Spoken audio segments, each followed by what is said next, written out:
O'zbekistonda 2026-yil uchun zakot, fitr va fidya miqdori belgilandi.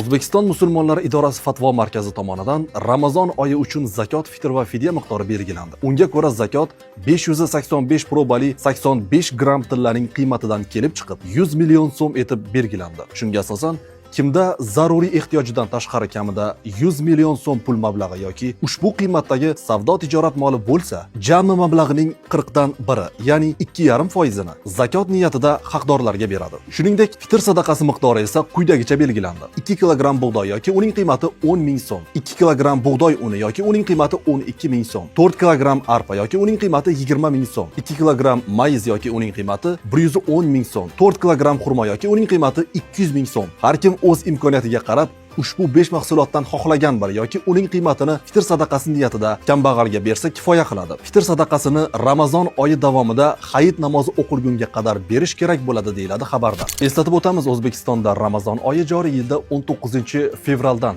boshlanadi.